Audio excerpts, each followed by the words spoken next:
चलिए भाई स्टार्ट करते हैं। आज बहुत सही टाइम से इकोनॉमिक्स स्टार्ट कर रहे हैं हम लोग। ठीक है भाई, नया चैप्टर स्टार्ट करेंगे। हमने अब तक ये पढ़ा था कि इक्विलिब्रियम कब होता है। कब होता है equilibrium? AD is equals to AD is equals to AS, AS equals to AD। और दूसरी सिचुएशन, क्या ऐसा हो सकता है, सोच के बोलना, क्या ऐसा हो सकता है कि आपके एक मिनट के लिए माइक्रो लेवल पर बात कर रहा हूं, फिर आप मैक्रो लेवल पर उसको एस्टिमेट करके देखना। एक मिनट के लिए सोच के देखो कि क्या ऐसा हो सकता है कि आपके कारखाने में 5000 लोग काम करने वाले हैं। ठीक है, एक आदमी एक गुड्स ही तैयार कर पाता है पूरे दिन में। आसानी का एग्जाम्पल रख रहा हूं, बट जो प्रोडक्शन आपने किया अब तक वो उसी के हिसाब से किया कि जितनी की जरूरत थी, ताकि आपका अनसोल्ड स्टॉक ना रह जाए, है ना, समोसे खराब ना हो जाएं। 5000 लोग 5000 चीजें बना सकते थे, बट सिर्फ और सिर्फ रिक्वायरमेंट आई 4000 चीजों की।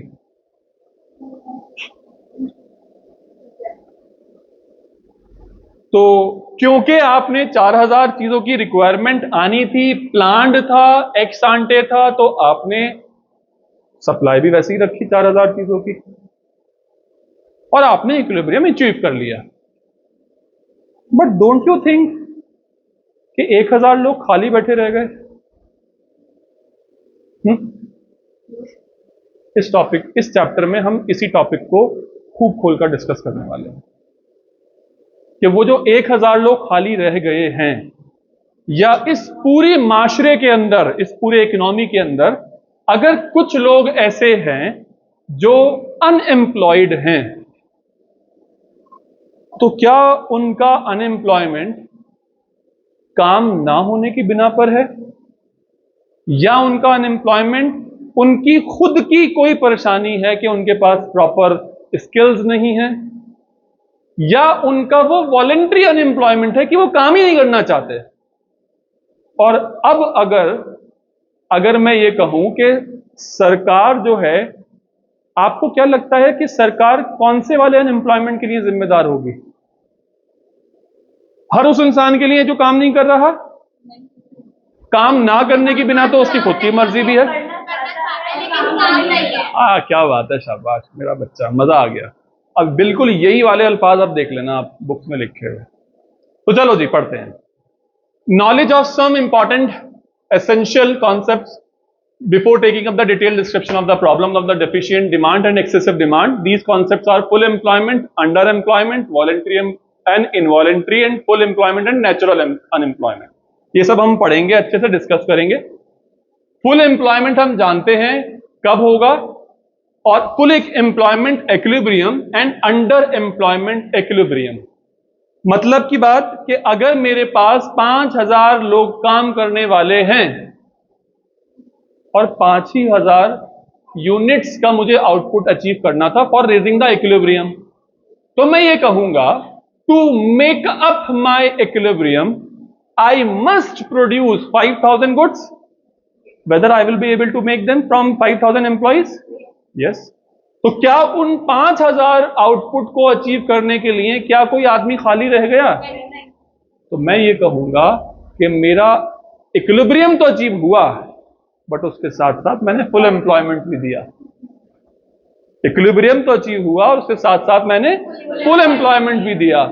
और अगर मैं ये कहूं कि 4000 यूनिट्स का कंजम्पशन होना था, तो मैं ये कहूंगा सर 4000 यूनिट्स बनाइए फिर। तो इक्विलिब्रियम तो अचीव हो गया, बट कुछ अनएम्प्लॉयमेंट रह गया। अब वो अनएम्प्लॉयमेंट इन सारी वजहों से हो सकता है जो हमें डिस्कस करना है। सही है? तो ये बात सामने थी आप लोगों के कि आप पढ़ लीजिए एक मिनट, लैंग्वेज पढ़िए, लैंग्वेज पढ़िए यहां तक, बस ये 3 लाइन 4 लाइन। हाँ 3:50 तक 3:55 तक हम ओवर कर देंगे इंशाल्लाह। पढ़ा आपने?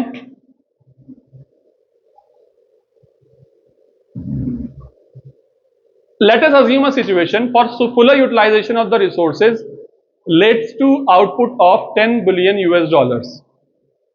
मैंने समोसा और वो वाला एग्जाम्पल दिया अदद वाला। During an accounting year the producers may plan output and the household may plan expenditures on the output worth 8 billion US dollars. तो क्या होगा? अनएम्प्लॉयमेंट हो जाएगा। इक्विलिब्रियम तो अचीव कर लिया लेकिन अनएम्प्लॉयमेंट हो गया। जैसे मेरे वाले एग्जाम्पल में हमने 4000 वाला एग्जाम्पल दिया था तो 1000 लोग खाली बैठे रह गए। हाँ जी, हमने साहब इक्विलिब्रियम तो अचीव कर लिया, लेकिन आप लोग हो मेरे साथ ना। बट अगर वो ये कहें कि नहीं साहब आप पूरे के पूरे 10 बिलियन US डॉलर्स का आउटपुट होना है तो 10 बिलियन US डॉलर्स का ही आप डिमांड क्रिएट करवाइए, तो हम ये कहेंगे कि साहब अनएम्प्लॉयमेंट भी फुल हुआ है और इक्विलिब्रियम भी अचीव हुआ है।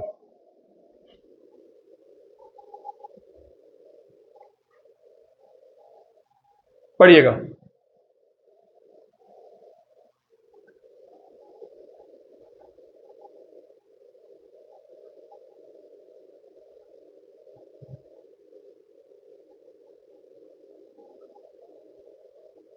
अगर 5000 आउटपुट बनाने थे और 5000 हमने बना लिए, 5000 लोगों को एम्प्लॉयमेंट दे दिया, तो वो क्या होगा? Full employment equilibrium. और अगर 4000 अदद बनने थे, 1000 लोग खाली रह गए, इक्विलिब्रियम तो अचीव हुआ है लेकिन वो क्या होगा? Under employment equilibrium. कोई बहुत इंपॉर्टेंट, मैंने अपनी तरफ से एक एग्जाम्पल क्रिएट किया है, एक सिचुएशन क्रिएट करिए ताकि आप समझ सकें ये बात कि एम्प्लॉयमेंट पूरा हो जाए और आउटपुट अचीव हो रहा है या नहीं हो रहा है, इस बात पर हम डिफर कर लेंगे। मैक्रो लेवल के एम्प्लॉय सारे, इस पर डिस्कशन करेंगे।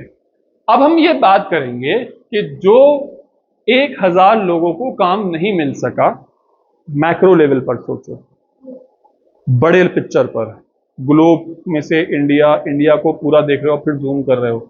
मुरादाबाद में बहुत सारे लोग गली मोहल्ले के डंडों पे बैठे हुए हैं, नालियों के डंडों पे बैठे हुए हैं, खामोखा की ईरान तुरान की बातें कर रहे हैं, उनको काम दिलाने की बात करी जाती है तब भी वो काम पे नहीं जाते हैं। आप उन लोगों की बातें कर रहे हो। मैं एक पर्सनल एग्जांपल देता हूं आपको, मैं नाम नहीं लूंगा उन शख्स का, मेरे अच्छे जान पहचान वालों में है एक इंसान। तो एग्जाम्पल में मेरा वो है जो बीटेक सिविल इंजीनियर है, बीटेक किया हुआ है, सिविल इंजीनियर है। उसके पापा जो हैं वो किसी पुलिस में काम करते हैं, अच्छी ठीक ठाक सी उनकी पेंशन वेंशन है, सैलरी वैलरी है, बढ़िया है उनका। तो मैंने उससे कहा, मैंने कहा भाई तू किस वक्त मिलता है? बोला भाई मैं घर पर ही होता हूँ। मैंने कहा अच्छा भाई। मैं उसको मिला जाकर, भाई वो वेला है पिछले 8 सालों से, पिछले 8 सालों से उसने कोई काम नहीं किया। तो मैंने कहा भाई क्या बात, कुछ काम वाम? बोले यार जॉब ही नहीं है यार। मैंने कहा जॉब की क्या बात है, मैं दिलवा देता हूँ। मैंने 2-4 लोगों से, अपने जो मेरे क्लाइंट्स हैं, मैंने उनसे बात करी, उसमें से इत्तफाकन एक को ज़रूरत थी। उन्होंने कहा आ जाओ। बोले सिविल की तो रिक्वायरमेंट नहीं है लेकिन हाँ इंजीनियर की रिक्वायरमेंट है, प्रोडक्शन देख लेगा नहीं देख लेगा बंदा? मैंने कहा प्रोडक्शन देख लेगा। बोले ठीक है बुला लो, कोई बात नहीं। बुला लिया। अब मैं अगले महीने जब गया, मैंने कहा भाई वो क्या हुआ, काम कितनी देर तक आते हैं? बोले वो तो 1 हफ्ते में ही चले गए और पैसे भी लेके नहीं गए, कहा भी नहीं कि 1 हफ्ते के पैसे दे दो। मैंने उसको फ़ोन करा, मैंने कहा क्या बात भाई? बोले हमें हटाओ, बेकार के लोग हैं यार, काम है। अच्छा भाई, एक तो इनका एग्जाम्पल लिया मैंने, और वो लोग 25,000 देने को तैयार थे, 25,000 देने को तैयार थे वो लोग। काम करता तो 25,000 महीना मिल जाता उसको, नहीं दिया साहब। अब मैं दूसरा एग्जाम्पल देता हूँ, अगर शायद मैं नाम लूँ तो शायद तुम पकड़ लोगे, तो मोहल्ले के हो हमारे, इसलिए नाम नहीं लूंगा मैं। वो साहब हैं, वो दिन रात बस खाली बैठे हुए हैं, इधर बाइक पर बैठे हुए हैं, रात को 12-12 बजे तक, 2-2 बजे तक खाली बैठे हुए हैं। सुबह के 10 बजे से आके बैठ जाएंगे हमारे बाहर, खाली बैठे हुए हैं साहब। धूप भी है, गर्मी भी है, सब कुछ है, लेकिन बैठे हुए हैं साहब। कुछ नहीं, कोई आके दूसरा कोई आदमी 5 मिनट के लिए खाली होकर आकर बैठ गया तो दो चार उससे बातें कर ली, फिर खाली बैठे हुए हैं। फिर कोई इधर से आ गया तो उससे बातें कर रहे हैं। अरे भाई तुम घर पर ही चले जाया करो, तुम्हें शर्म भी तो होनी। चलो एक इंसान कोई अनएम्प्लॉयड है, वो एक है, लेकिन तुम्हें शर्म भी नहीं आ रही कि तुम अनएम्प्लॉयड हो। ये वाली स्टेज आ चुकी है अब तुम्हारी। तो मैंने उनसे कहा, मैंने कहा भाई मेरा बच्चा कितनी बार उतारेगी इसको, कितनी बार, वो हिले जा रहा है बार बार उससे। अभी सही किया, मैं सोच रहा अभी हिलाएगी फिर से, अब फिर करा रही, पता नहीं क्या करे यार ये बार बार। हैं, गांठ बांध के बैठ जा भाई यहाँ पर। अबे यार हद होती है यार। अभी अभी वो बिल्कुल सही करके बैठी, फिर खोल के बैठ गई वो, और बाबा छुई गई लेके जा रही। अभी वो दूसरे आदमी से मैं बात कर रहा हूँ उनकी, मिस्टर एक्स ले लेते हैं चलो उनका नाम, कभी मेरे जुबान से नाम निकल ही जाए यार, रिकॉर्ड हो रहा है। तो उन साहब से मेरी बात हुई, तो किसी को हेल्पर की जरूरत थी, तो मैंने बात करी, तो उनके लिए 8,000 रुपये महीना तय कर लिया हमने। तो चले गए, बात बात हुई। मैं उस जगह फैक्ट्री में हफ्ते के हिसाब से 2-3 दिन जाता था मैं वहाँ पर तब। तो मैं जब दूसरे हफ्ते पहुंचा, मैंने कहा हाँ भाई वो कहाँ है साहब मिस्टर एक्स? बोले भाई साहब बड़े बदतमीज आदमी है, वो गाली गलौज करके और सुना सुनू के चले गए वो तो, और आपने रखवाया था उनको। अब मैंने कहा भाई ये बड़ी उल्टी पड़ गई भाई साहब। तो जब कहानी इनसे पता करी तो इन्होंने ये कहा, बोले भाई साहब कल को उन्होंने मुझसे काम कहा था, मेरे ध्यान से निकल गई, अब सुबह में मुझे सुना रहे हैं तुमने वो काम ना किया। और इतना सुनने वाला थोड़ी हूँ भाई साहब, लात मारूंगा खींच के नौकरी पर, वैसी नौकरी तो 10 आ जाए मेरे आसपास। भाई अगर आपको जॉब करनी है ना, आपको सुनना पड़ता है, ये फैक्ट है। और आपको अगर बिजनेस करना है तो आपको ग्राहक की सुननी पड़ती है, तभी आप बिजनेस कर सकते हो। और अगर आपके अंदर ये पेशेंस नहीं है ना, तो आप ना जॉब कर सकते हो, ना आप बिजनेस कर सकते हो, कुछ नहीं कर सकते आप। इवन मैं भी अगर अपनी बात करूं ना, तो आप लोगों को लग रहा होगा कि मैं बहुत विनिंग सिचुएशन पर हूं। अगर इस वक्त आप लोगों को बहुत डांट डपट कर अगर पढ़ाना शुरू करूं, तो आप लोगों में से कोई नहीं टिकेगा यहाँ पर, क्योंकि हर किसी को ना अपनी सेल्फ रिस्पेक्ट प्यारी होती है। तो मैं भी कोई काम अगर कर रहा हूं ना, तो उस सिचुएशन पर भी मैं ये कहूंगा कि साहब मैं भी आप लोगों को सुनता हूं। हाँ मेरे पैरामीटर्स हैं कुछ, मैंने बैरिगेटिंग कर रखी है, कुछ बाउंड्री लाइन डिसाइड कर रखी है, उसके बाद भाड़ में जाओ, तुम्हें अगर कुछ गलत लगता है मैं आई डोंट केयर। मार्केट में आज भी अराउंड 4-4.5 लाख रुपए मेरा फंसा हुआ है, क्योंकि मुझे ना ये थोड़ियों में हाथ डाल डाल कर पैसे निकालने नहीं आते, और मैं कहता भी नहीं है उन लोगों से, छोड़ रखे हैं कोई बात नहीं। तो मैं बोल ये रहा था कि अनएम्प्लॉयमेंट तो हर तरीके का हो सकता है, लेकिन अब आज हमें अनएम्प्लॉयमेंट की कैटेगरीज को समझना है। तो उन मिस्टर एक्स के बारे में भी बात करेंगे, और वो इंजीनियर साहब के भी बारे में बात करेंगे, और ऐसे भी लोगों के बारे में बात करेंगे जिनकी जॉब किसी हादसे में चली गई, और ऐसे भी लोगों के बारे में बात करेंगे जो अपनी जॉब को जानबूझकर छोड़कर किसी दूसरी अच्छी जॉब को पाने के लिए वो कोई कोर्स में इस वक्त लगे हुए हैं। और ऐसे भी लोगों के बारे में बात करेंगे जिनके पास सफिशिएंट नॉलेज नहीं है, इसलिए उनको उनकी एग्जिस्टिंग जॉब से निकाल दिया गया है। सही है भाई? तो टॉपिक की शुरुआत करें फिर। सबसे पहले involuntary unemployment. Involuntary unemployment, who are willing, क्या बोला था आपने, जो काम करना चाहते हैं और काम करने की उनके पास पोटेंशियल भी है। और involuntary unemployment refers to unemployment in which all those people who are willing and able to work at existing wage rate, उनको काम मिल गया है, उनको काम नहीं मिल पाया है। This is what involuntary. हम नहीं चाहते हैं कि काम ना करें, लेकिन सर काम नहीं मिल पा रहा। अब आप ये बताइए मुझे, आप लोगों के पेरेंट्स बहुत अच्छे से जानते होंगे, जब वो वर्ल्ड ट्रेड सेंटर गिरा था, एग्जैक्टली ईयर शायद 2002 था, शायद सितंबर का ही महीना था, 9 सितंबर शायद, या 11 सितंबर, I am not recalling the exact date. आप जाकर देखिएगा, आज मुरादाबाद के जितने एक्सपोर्टर्स थे ना, उन्हीं से मुरादाबाद के भरोतियों का कारखाना चलता था, और उन्हीं से लोगों के घर बार चलते थे। जब मुरादाबाद के एक्सपोर्टर्स के पैसे रोक लिए गए, भरोतियों के पैसे रोक गए, और मुरादाबाद की इकोनॉमी यूं गई। उस वक्त में बच्चा बहुत सारे लोग ऐसे थे जो अनएम्प्लॉयड घूम रहे थे। क्या उनके अंदर चाहत की कमी थी? क्या उनके अंदर स्किल्स की कमी थी? लेकिन फिर भी वो अनएम्प्लॉयड थे। तो वो क्या थे? Involuntary unemployment. समझ में आई बात? ये निराश सच्चा, निराश सच्चा बैठे हुए देखो।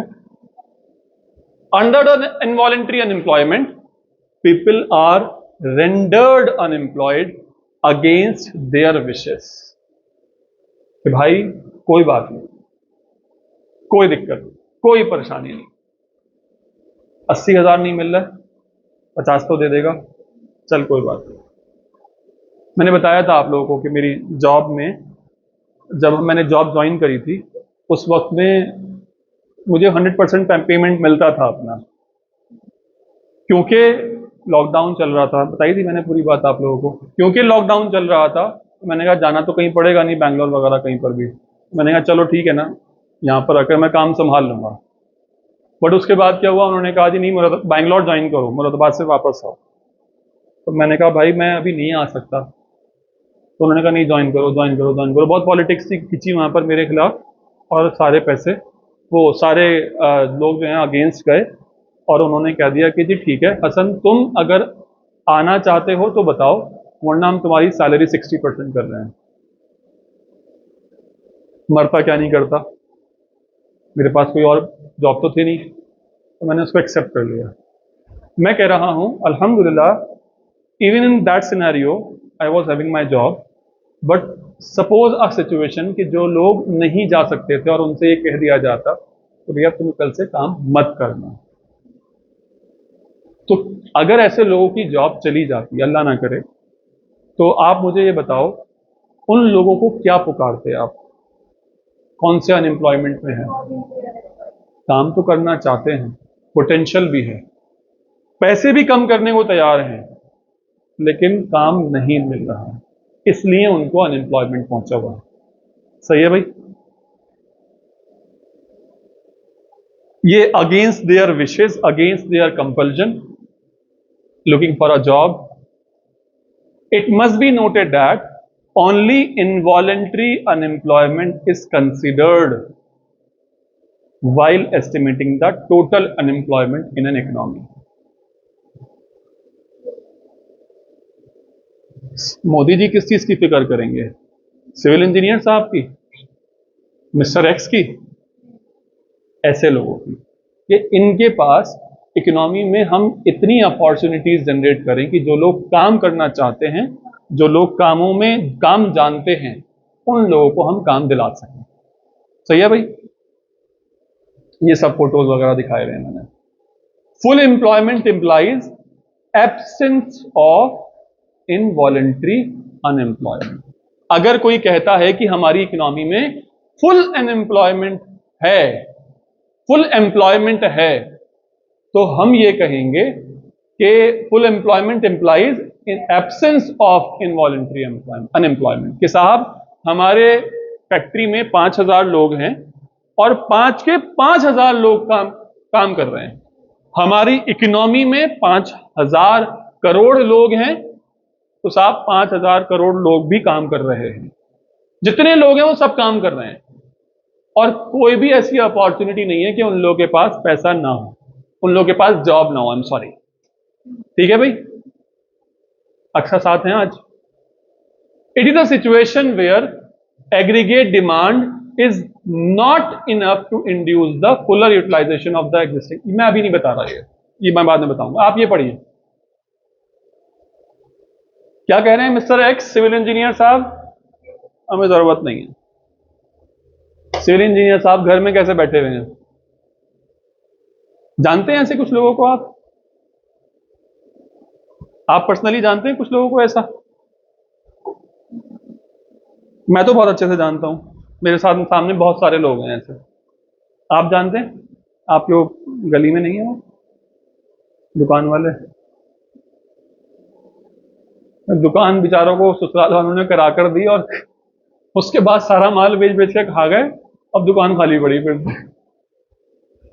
कुछ भी नहीं करते, वो कुछ भी नहीं करते।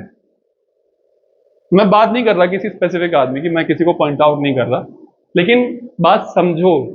अगर समझ जाओगे तो ये लिखना आसान हो जाएगा। क्या लिखा हुआ है? In an economy, it is always possible to find some people who are unwilling to do any productive work. Any. Though they may be fit physically and mentally, engineers are, and they choose to remain unemployed even when the jobs are available. अरे हटो, ये काम है। अरे हटो भाई साहब, रहने दो। Voluntary unemployment refers to a situation when a person is unemployed because he is not willing to work at the existing wage rate. Voluntary unemployment is not counted while estimating the. तो मोदी जी इन लोगों की फिक्र करें। What is full employment?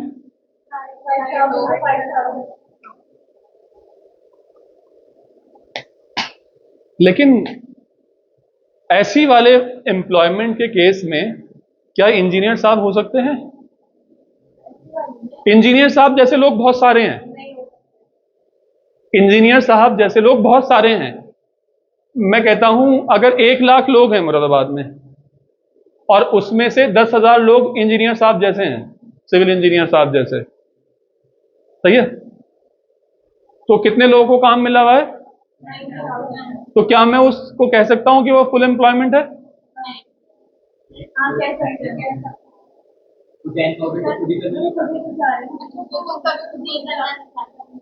समझ में आई बात? पढ़ना जरा। All those people who are willing and able to work at existing wage rate get work without undue difficulty. लिख सकते हैं इस बात को? वर्क कीवर्ड्स क्या हैं? Who are willing and are physically fit, mentally fit at existing wage rate without any undue difficulty. और वो काम करने के लिए तैयार हैं और उनको काम मिल रहा है। अगर काम मिल रहा है तो फुल एम्प्लॉयमेंट। सर बहुत सारे लोगों को तो अभी भी एम्प्लॉयमेंट जनरेट नहीं हो पाया, तो क्या सर फिर भी हम इसको कहेंगे कि वो फुल एम्प्लॉयमेंट है? फुल एम्प्लॉयमेंट नहीं है? हैं? नहीं, काम तो है लेकिन वो लोग काम नहीं कर रहे।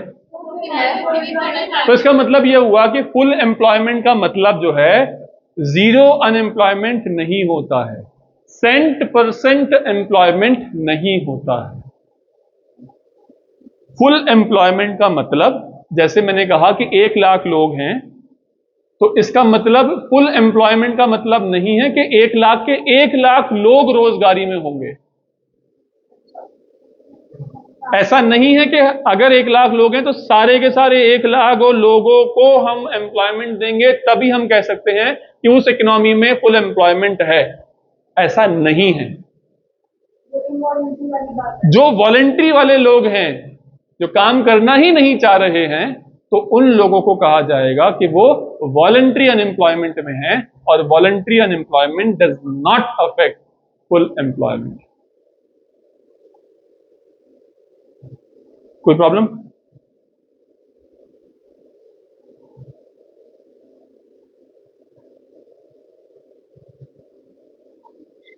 एक बात बताइए,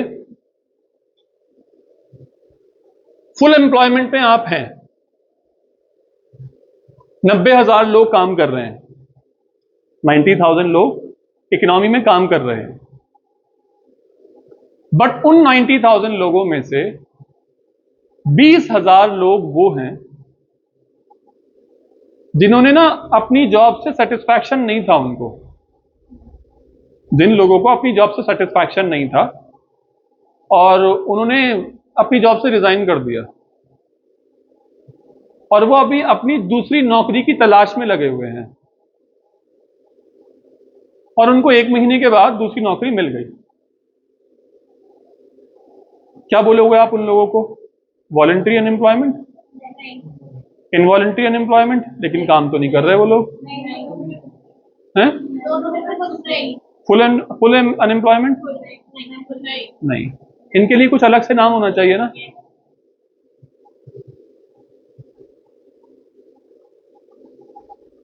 ओल्ड जॉब, न्यू जॉब, और वो फ्रिक्शन डेवलप कर रहे हैं,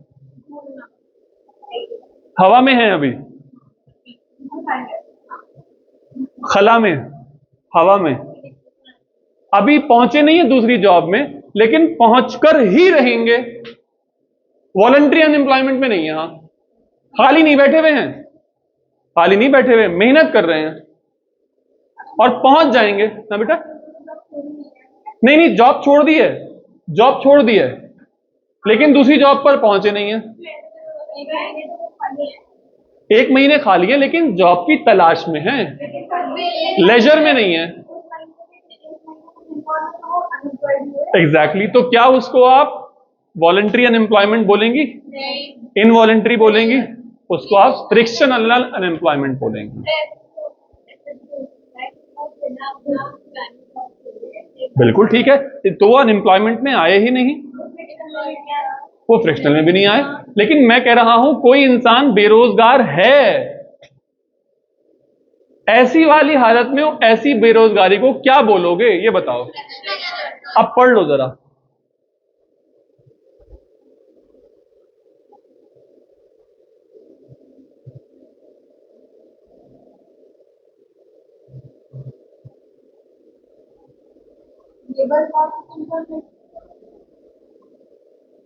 कहां लिखा हुआ है?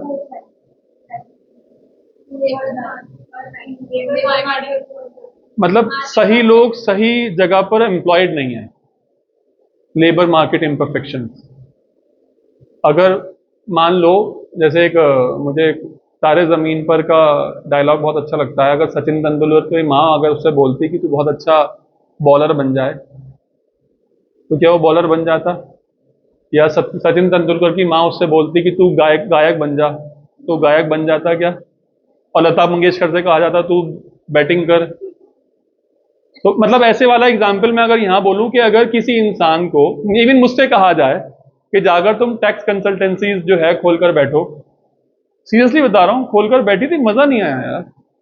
मुझे ऐसा लगता है पढ़ा करना जैसे मैं दोबारा से जिंदा हो गया। और आप लोगों को बिल्कुल ऐसा लगता नहीं होगा कि मैं बहुत लोड लेता हूं पढ़ाते वक्त। एक फुल एनर्जी, फुल एंथुजियाज्म मेरा वो बरकरार रहता है ना, तो आप लोग जो भी फोकस यहाँ पर बैठते हैं उनको एक अलग नेक्स्ट लेवल ऑफ कॉन्फिडेंस नजर आता होगा कि यार ये बात तो सही ही है। और वही बातों को अगर मैं थोड़ा सा करके सुना दूं ना, तो आप लोग कहेंगे भैया पहले तुम खुद तो समझ लो, बाद में बताना हमें। मानोगे ये बात मेरी? तो ये ना कॉन्फिडेंस मैं ट्रांसमिट करता हूं आप लोगों के दिमाग में, इतनी कॉन्फिडेंटली जब मैं बात बोलता हूं तो तभी आप लोगों को बात समझ में आती है। और जब आप लोग कॉन्फिडेंट हो जाते हो तब मैं डाइल्यूट करके देखता हूं आप लोगों को कि आप लचक तो नहीं रहे हो अपने टॉपिक से कहीं। मैं गलत आंसर बोलता हूं फिर उसके सामने। तो बहरहाल बात ये चल रही थी कि लेबर मार्केट इम्परफेक्शंस का मतलब ये होगा कि सही इंसान काम करने वाला गलत जगह पर है। मेरा एक बहुत अच्छा दोस्त है, एलपीयू से उसने किया इंजीनियरिंग, जामिया मिल्लिया इस्लामिया से किया उसने इंटरनेशनल बिजनेस। फिर उसके बाद में उसने वही है कि किस्मत जहां ले जाए अगले पल आपको कहां लेकर चली जाए। तो उसने एसएसबी के लिए तैयार किया, जो लेबर लॉज इंस्पेक्टर्स होते हैं ना, जो आईएएस ऑफिसर्स वाली जॉब होती है, उससे नेक्स्ट लेवल वाली जॉब्स होती हैं, जो उसके लिए तैयारी करी, नहीं हो पाया सिलेक्शन उसका। वो पूरा पैनल ही रिजेक्ट कर दिया गया, जबकि वो उसके लिए पूरा कॉम्पिटेंट था। फिर उसके बाद उसने 15,000 रुपये महीना की यहाँ के एक एक्सपोर्ट फर्म में नौकरी शुरू करी। क्या बोलोगे आप उसको? Was that the right job for him? क्या पुकारोगे आप उसको? Labour laws imperfections. अब उसने वो जॉब 1 महीना करने के बाद छोड़ दी, वो दूसरी जॉब में लगा। वो उस वक्त फ्रिक्शनल अनएम्प्लॉयमेंट में आया, फिर वो सीएल गुप्ता ज्वाइन किया उसने। वहां से उसको बहुत अच्छी चीजें सीखने को मिली, एंड अल्हम्दुलिल्लाह now he is getting more than 2 lakhs per month। और वो बहुत अच्छे बड़े बाइंग हाउस में काम करता है, मैं नाम डिस्क्लोज नहीं कर सकता ऑब्वियसली इसमें। बहुत बहुत मतलब यहाँ के एक्सपोर्टर्स को अगर पता चल जाए ना कि वो उस कंपनी में जॉब करता है, तो समझ लो उसको ना यूं लिए फिरेंगे लोग, ऐसा। तो मैं बताना आपको चाह रहा था लेबर लॉज इम्परफेक्शंस, और आपको बताना चाह रहा था कि जिस वक्त वो अनएम्प्लॉयड था, ऐसा नहीं है वो वॉलंटरी अनएम्प्लॉयमेंट में था, वो फ्रिक्शनल अनएम्प्लॉयमेंट में था। सही है। बट सोच के देखो कि अगर उसी का एग्जाम्पल ले लेता हूं मैं, सोच के देखो कि मार्केट जो है उसके अंदर जो क्वालिटीज थी उसको पसंद नहीं कर रहा मार्केट, एंड उसको उसी मार्केट में रहना है, और उस एक्सपोर्टर ने मेरे उस दोस्त को बाहर निकाल दिया। Was he under voluntary unemployment? Was he under involuntary unemployment? नहीं, मार्केट में जरूरतें हैं, मार्केट में जरूरत है, ऐसा नहीं है कि मार्केट में से काम खत्म हो गया। उसने दूसरे आदमी को रख लिया उस जगह पर, इस आदमी को निकाल दिया, तो was he under involuntary unemployment? Was he under frictional unemployment? उस वाली क्वालिफिकेशंस को देखते हुए तो कोई भी उसको नौकरी नहीं दे रहा, तो अगली जॉब पर तो तभी पहुंचेगा ना जब उसके पास, तो क्या पुकारोगे उसको? नहीं, मार्केट इंफॉर्मेशन उसको भरपूर है, लेकिन उसके पास वो पोटेंशियल नहीं है। हाँ, अगर जो वो कोई छोटा मोटा कोर्स कर ले या डिप्लोमा कर ले या अपने पास वो क्वालिफिकेशन पोजेस कर ले, तो वही लोग उसको फिर से लेने को तैयार हैं।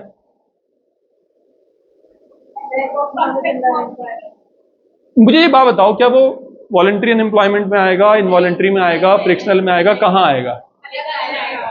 उसको बोला जाता है स्ट्रक्चरल अनएम्प्लॉयमेंट।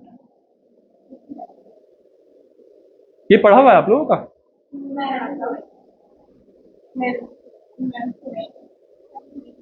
उसको क्या बोला जाता है? Structural unemployment. मतलब अभी उसके पास कुछ स्पेसिफिक क्वालिटीज नहीं है, आ जाएंगी तो एम्प्लॉयमेंट मिल जाएगा उसको, बट जब तक वो अपने अंदर स्ट्रक्चरल चेंजेस नहीं करेगा तब तक उसको जॉब नहीं मिलेगी, ये बात पक्की है। पढ़ना जरा एक मिनट। इनसे कहा जा रहा है कि तुम निकल जाओ, पहले जाकर ये सब चीजें सीख कर आओ,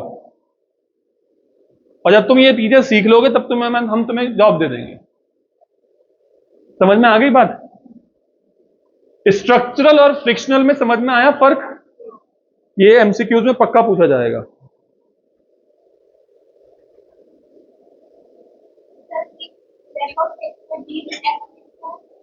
लैक ऑफ एक्सपर्टीज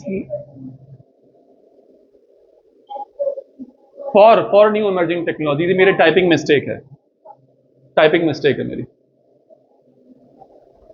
जैसे आजकल हमारी वाली इंडस्ट्री में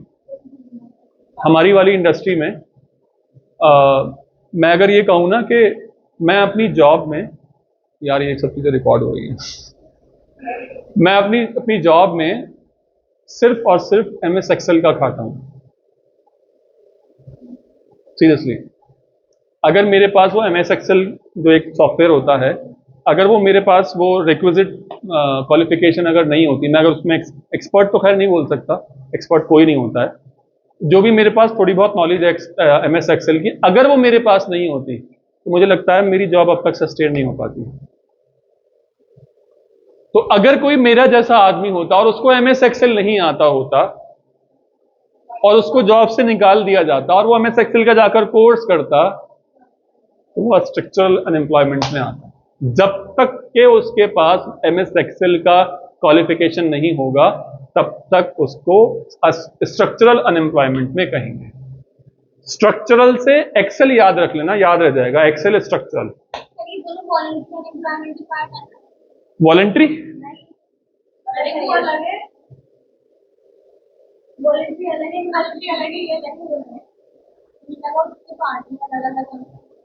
वॉलंटरी तो वो जो लेजर में बैठे हुए हैं लोग, इनवॉलंटरी वो जो उनके पास काम है ही नहीं, स्किल्स हैं, काम करना चाहते हैं बट काम नहीं है।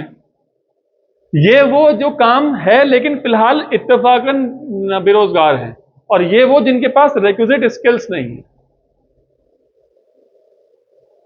लैंग्वेज पढ़ लीजिएगा बेटा। समझ में आई बात?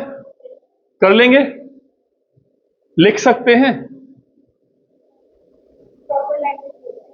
एक बारी और पढ़िए और पूछिए मुझसे अगर कोई बात है तो, अगर समझ में नहीं आ रही है तो।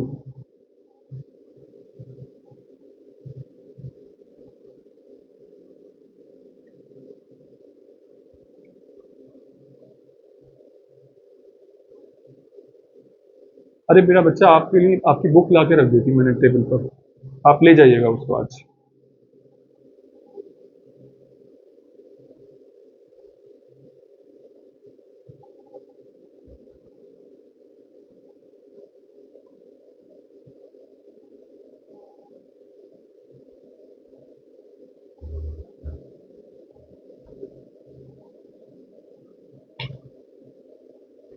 उमर, लिख सकते हैं?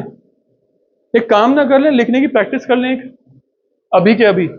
आप अभी के अभी इसमें देखो कौन से वर्ड्स इंपॉर्टेंट हैं। मैं हाईलाइट करूं? ये थोड़ा सा ऐसा लग रहा है जैसे रटना पड़ेगा आंसर, है ना? तो चलो पहले ये काम कर लेते हैं।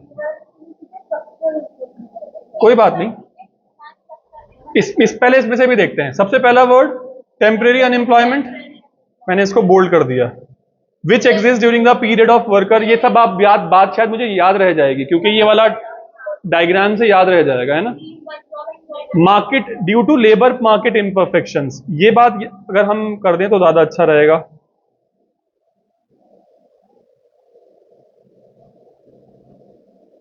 बस मुझे लगता है इतनी बात से काफी हो जाएगा, ये 2-3 वर्ड्स अगर हम लिख लें तो। अच्छा, यहां पर क्या है? It happens because of the structural changes in economy, ये तो बात याद रखने की जरूरत नहीं है। Unemployment in which people remain unemployed due to change in production technique, production technique वाली बात इज इंपॉर्टेंट। एक्सपर्टीज वाली बात तो मैं कह रहा हूं एक्सेल से याद रख लेना, एक्सेल से एक्सपर्ट, एक्सेल एक्सपर्ट वाली बात से याद हो जाएगा। बल्कि structural is excel, structural is excel is expert, 3 word एक साथ ही याद हो सकते हैं। स्ट्रक्चरल बोलते ही 2 वर्ड रिकॉल होने चाहिए, एक्सेल और एक्सपर्ट, तो वो एक्सपर्टीज नॉलेज वाली बात याद आ सकती है। और क्या है? Mismatch between unemployed person and the demand for specific type of worker, ये वाली बात अगर छोड़ भी दोगे तो कोई दिक्कत नहीं है। ये वाला एग्जाम्पल याद पढ़ने में आ रहा है? पढ़ने में आ रहा है? क्या लिखा हुआ है कि कंप्यूटराइजेशन का जब टाइम आया तो बहुत सारे गवर्नमेंट डिपार्टमेंट के जो वर्कर्स थे उनको नॉलेज नहीं थी, तो इनको पहले स्पेसिफिक नॉलेज के लिए भेजा गया। गवर्नमेंट डिपार्टमेंट नहीं बोलता हूं मैं, गवर्नमेंट डिपार्टमेंट बोलूंगा तो कुछ गलत ही कर दूंगा। नॉन गवर्नमेंट डिपार्टमेंट वाले लोगों को जब कंप्यूटर का जमाना जब आया तो उसमें उन लोगों को कह दिया गया कि पहले आप जाकर स्पेसिफिक कोर्स कर आइए। और आपका जो एक्सेल है वो एक्सेल ही अपने आप में एक एग्जाम्पल है, याद रह सकता है? स्ट्रक्चरल, एक्सपर्ट और एक्सेल, ये 3 चीजें नाम एक साथ एसोसिएटेड हैं।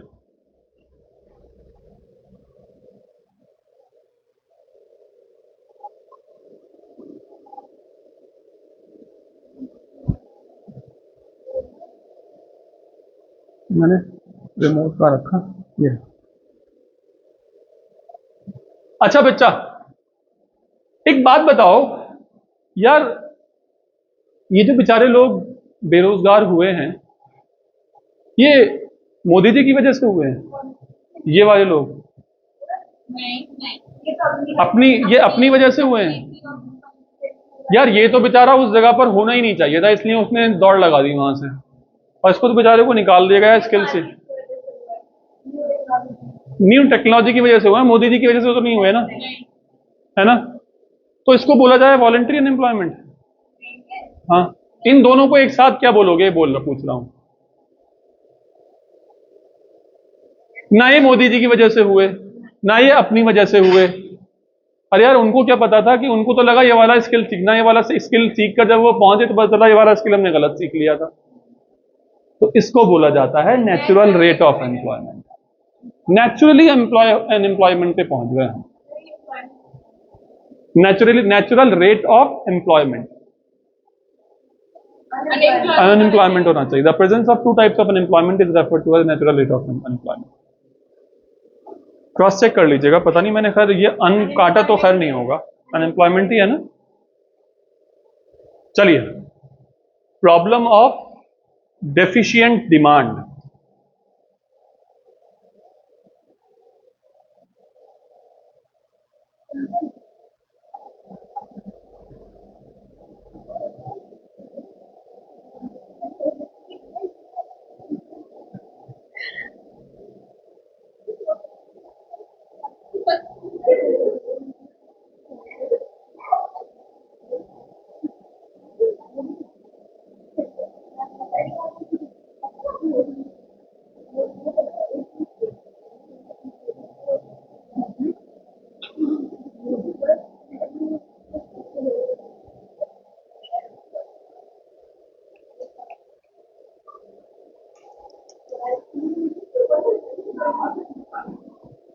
हमने ये पढ़ा कि प्रॉब्लम ऑफ, हम क्या पढ़ रहे हैं, problem of deficient demand and surplus demand, excessive demand. हमने बात करी कि इक्विलिब्रियम लेवल हमने ऑल्दो अचीव कर लिया हो, लेकिन फिर भी देयर इज सम रिसोर्सेज के जो हम वेस्ट कर रहे हैं, और उसमें से एक रिसोर्स था हमारा अनएम्प्लॉयमेंट वाला, ह्यूमन रिसोर्स वाली बात। अब हम यहां पर बात कर रहे हैं कि जो हमारी डिमांड थी वो कम क्यों थी, डेफिशिएंसी ऑफ डिमांड क्यों था, जिसकी वजह से एग्रीगेट सप्लाई कम थी। अभी हम बात करेंगे कॉन्सेप्ट ऑफ डेफिशिएंट डिमांड, ये डिस्कस करना है अभी हमें। कुछ problem? Demand is said to be deficient when it is lower than what is required for the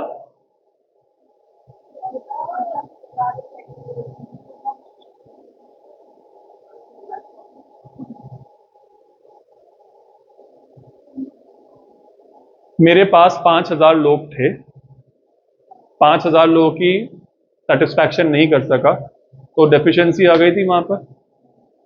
तो मैं ये कह रहा हूं, मैं डिमांड को डेफिशिएंट कब कहूंगा, जब जो मुझे चाहिए था डिमांड वो पूरे तरीके से इस्तेमाल नहीं हो पाया हो, मेरे सारी रिसोर्सेज इस्तेमाल नहीं हो पाए हैं, मैं तब कहूंगा कि मेरी एग्रीगेट डिमांड कम है। उमेर का कुछ कंसंट्रेशन वीक लग रहा है, कम तो नहीं है? पक्की बात?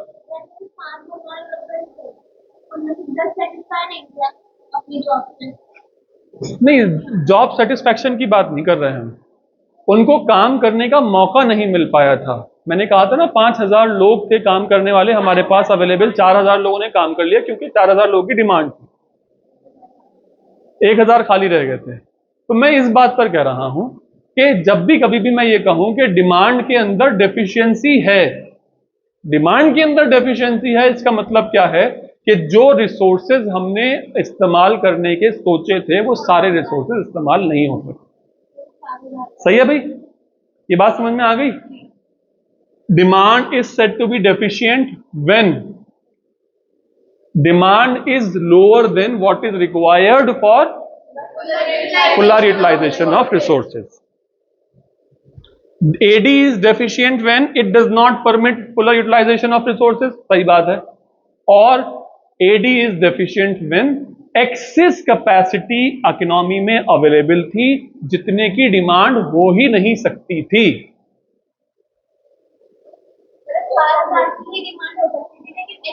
नहीं, 5000 लोगों का हमने एस्टिमेशन किया हुआ था, 5000 लोगों का हमने एक्सपेक्टेशंस किया हुआ था, 5000 लोगों के बारे में हमने डिमांड कैसे न कैसे करके तैयार कर ली, लेकिन कहीं से 2000 लोग और आ गए।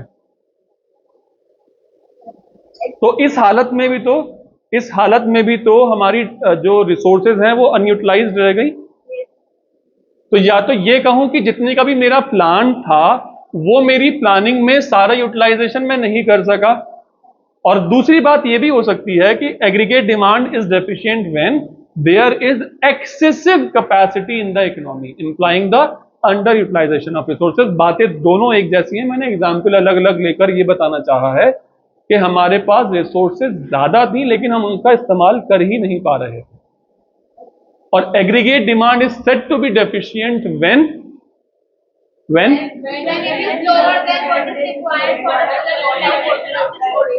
और दूसरा यहां पर एक्सेसिव कैपेसिटी। फॉन्ट इसलिए बदले थे मैंने, एक बारी फिर देखना है और फॉन्ट याद रहेंगे। Excessive capacity in the economy, aggregate demand is set to be deficient when, पहली वाली बात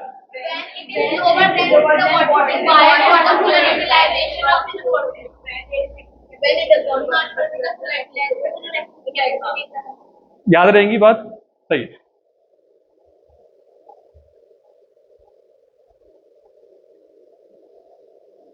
चलो ये सब चीजें हो गई हैं। एक आगे की बात, ग्राफ खेल लें थोड़ा सा, टाइम तो है ना, 5 मिनट है। ग्राफ खेलते हैं थोड़ा थोड़ा, ग्राफ खेलते हैं ना तो मजा आता है। मैंने एक एक्स एक्सिस बनाया, वाई एक्सिस बनाया, एग्रीगेट डिमांड का कर्व कैसे जाता था, यहां से क्या बोलूं उसको, ठीक है। मैंने प्लान किया था, प्लान इतना किया था मैंने, लेकिन एक्चुअल में ना इतना हो गया। मैंने इसको, अगर मैं पूरा का पूरा, अगर मैं रिसोर्सेस को इस्तेमाल करता, सारे के सारे 5000 के 5000 लोगों को अगर मैं इस्तेमाल कर लेता, तो ग्राफ कुछ एग्रीगेट डिमांड का यहां जाता।